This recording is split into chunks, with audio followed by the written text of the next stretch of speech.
Всем привет! Это Крым Важное. С вами я, Елена Римовская. Здесь мы обсуждаем все самые важные и интересные новости, которые произошли в Крыму на этой неделе. Для того, чтобы ничего не пропустить, нажмите на колокольчик прямо сейчас и подпишитесь на канал, если еще этого не сделали. Убийство во время обыска. В Симферопольском районе Крыма российские силовики убили гражданина Узбекистана Набира Химова во время обыска. По версии российских силовиков, мужчина якобы оказывал сопротивление, открыл огонь по сотрудникам ФСБ. По версии российских силовиков, речь об объявленном в розыск члене международных террористических организаций. В то же время глава Меджлиса крымско-татарского народа Рифат Чубаров ставит под сомнение версию российских силовиков.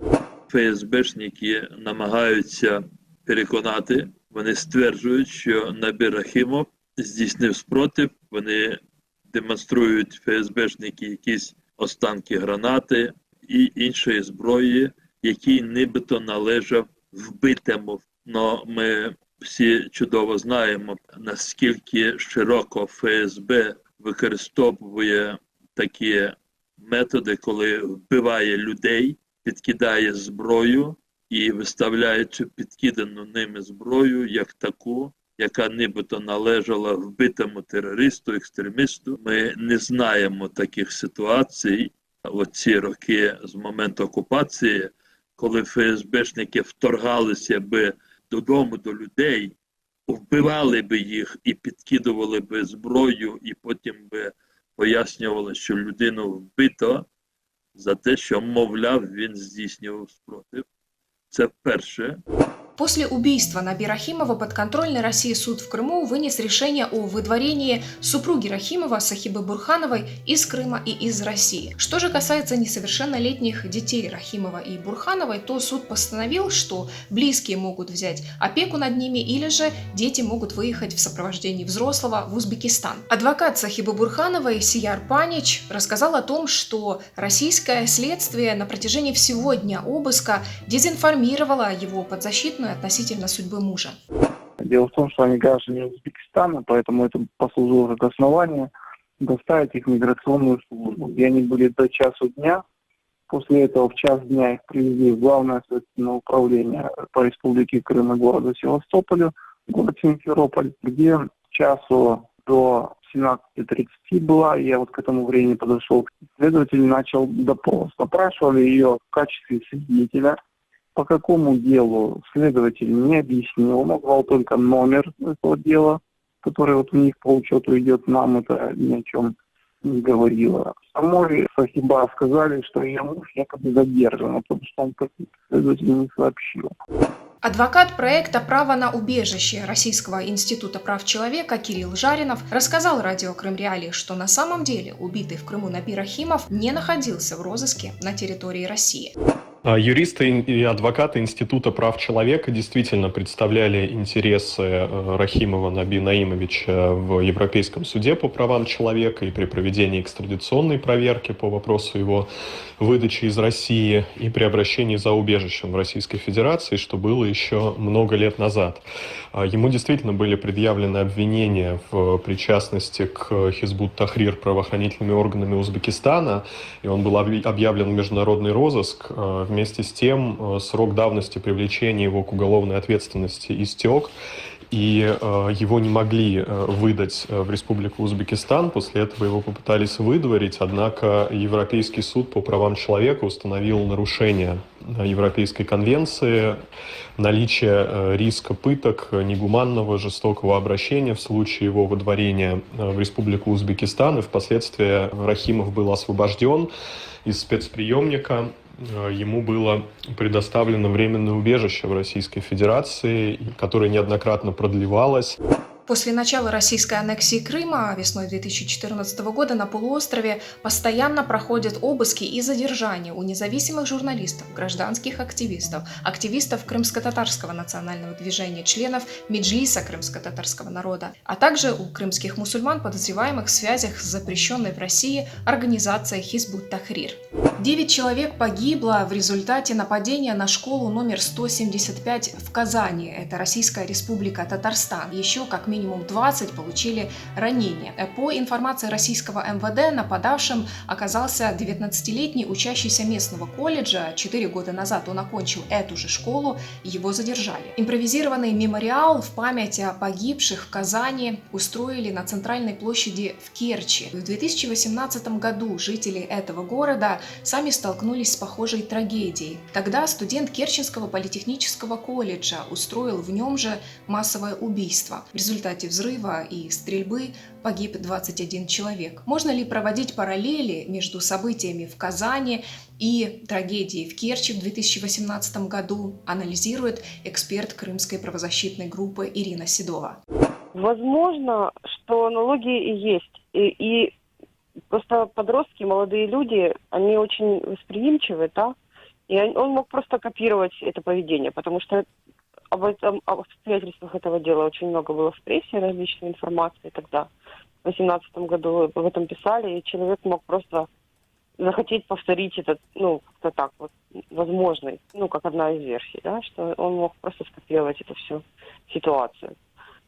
Может быть, ему кто-то помог. Я имею в виду, что там как-то идеологически его настроили, да. То есть версий огромное количество, но снаружи это выглядит как похожий случай, действительно, чем-то. На самом деле коррупция, действительно, и массовая милитаризация сознания детей – это как раз те две причины, которые, если вместе соединяются, то приводят к таким случаям. А в Российской Федерации, как вы знаете, процветает и то, и другое. К сожалению, никто не думает о том, как вся вот эта военщина, которая там разводится постоянно, влияет на мозги детей. Никто это не изучает, да. А то, что Российская Федерация сейчас внушает своим детям с детского садика, то, что все проблемы свои можно решить с помощью оружия, да, то это однозначный факт. В начале недели стало известно о еще одном инциденте, связанном с насилием в учебном заведении. 15-летний школьник из Симферополя получил ножевые ранения в живот. Как сообщили в Следкоме России по аннексированных Крыму и Севастополю, ранения стали результатом бытового конфликта между одноклассниками. После произошедшего парня прооперировали, его жизни ничего не угрожает. О том, что может стать причиной такого поведения школьников, беседовали с доктором психологических наук Еленой Лещинской. Когда случается вот такая экстраординарная ситуация, то это мы можем говорить о том, что прорываются те проблемы, которые мы не хотим знать, не хотим осознавать. И если мы вообще, и это случается достаточно часто сейчас. И поэтому мы можем говорить о том, что коллективный взрослый на данном этапе не выполняет свои функции. И потому что, да, мы переживаем о своем ребенке. Нам хочется, чтобы все было хорошо со своим ребенком. Во-первых, первая проблема. Мы спрашиваем ребенка не о том, какое было настроение у него в школе, как ему было, а мы спрашиваем, какую он оценку принес. Нас интересует обучение, но нас не интересует воспитание. И, собственно говоря, очень часто сами родители и обучают своих детей агрессивно вести себя по отношению к своим ровесникам. Ты должен себя защищать, ты должен дать сдачи. И мы относимся к детям как к взрослым. Ты же должен понимать. А ребенок вообще-то ничего не должен. И ребенок вообще-то растет и развивается. И как развивается тело, так развивается личность, так развивается коммуникативная сфера, нравственная сфера. И таким образом, в общем-то, мы ожидаем от детей взрослого поведения. Причем это можно наблюдать уже про мамочек 2-летних, 3-летних деток на прогулках. Вот. И таким образом получается так, что дети решают свои проблемы на том уровне, как они это видят.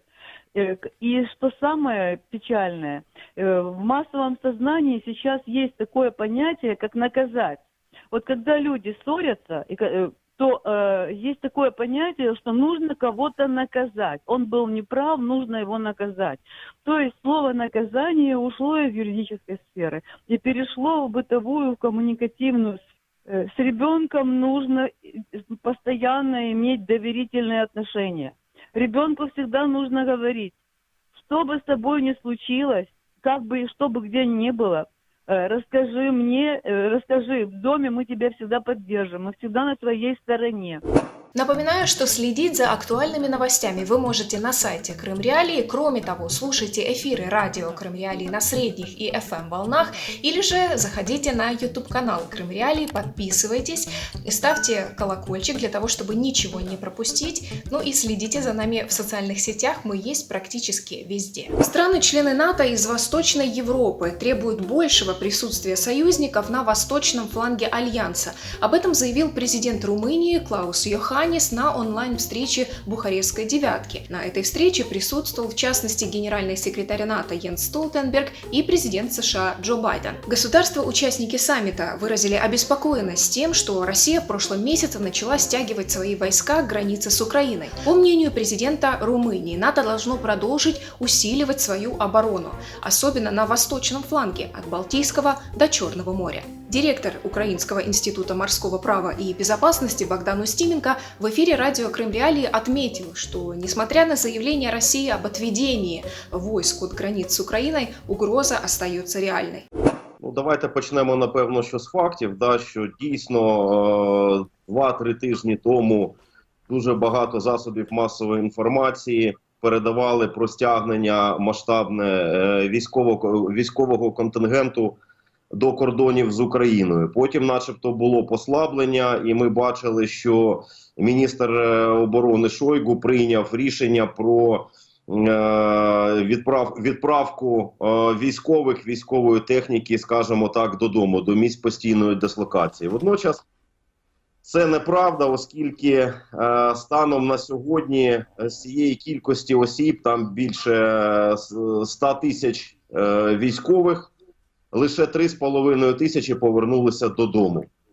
Також ми знаємо про те, що було в цілому 15 кораблів Каспійської флотилії, вони зайшли в Азовське море, 3 кораблі Балтійського флоту і 2 кораблі Північного флоту. Так ось, всі ці кораблі, вони знаходяться не на місці свого постійного розташування. Частина Каспійської флотилії, вона знаходиться біля Криму, інша частина, яка зайшла на навчання, вони зараз знаходяться в Новоросійську, а Балтійські кораблі, а також кораблі Північного флоту, вони зараз знаходяться в Севастополі. Тобто ніхто нікуди не пішов. Основная цель России – не допустить движения Украины в НАТО и сорвать проведение Крымской платформы, считает российский военно-политический обозреватель Юрий Федоров. У России совершенно очевидный интерес, российские военные политики, в общем, этого не скрывают. Речь идет о превращении Черного моря в российское озеро или в российское, так сказать, внутреннее море. Вот с этим не может согласиться, естественно, НАТО, и я бы сказал, тут следует обратить особое внимание, с этим, конечно, не соглашается и Турция, которая выступает в качестве заведомо более мощной военной силы в Черном море, чем Россия. Я думаю, что в Кремле прекрасно понимают, что Украина сегодня – это совсем не та Украина и не та украинская армия, которая была в 2014 году, что любая военная операция против Украины, о которой сейчас очень много говорят в связи с, не сейчас, а в последние, 2 месяца, что эта операция далеко не такая простая, что она обернется крупными потерями российских войск. На мой взгляд, западные лидеры и прежде всего президент Соединенных Штатов Байден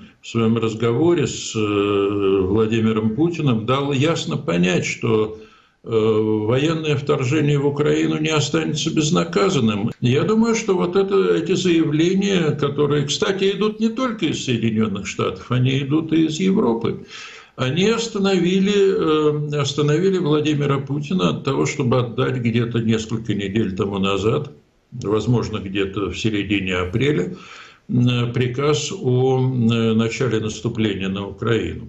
Другой вопрос, что эта угроза далеко не снята, и многие военные эксперты говорят о том, что где-то в конце лета, возможно, после того, как будут проведены российские военные учения «Запад-2021», вот тогда может опять возникнуть очень острая военная угроза против Украины. Но я думаю, что ответ Соединенных Штатов, ответ европейских государств будет тот же самый. Но главное, как мне кажется, что вот все это брецание оружием с российской стороны, оно направлено на то, чтобы дезорганизовать работу украинского руководства, для того, чтобы заставить Киев нервничать, для того, чтобы заставить Киев вот путем нагнетания напряженности принять российские условия переговоров по донбасской проблеме и, возможно, по вопросу снабжения Крыма водой. Вот это, мне кажется,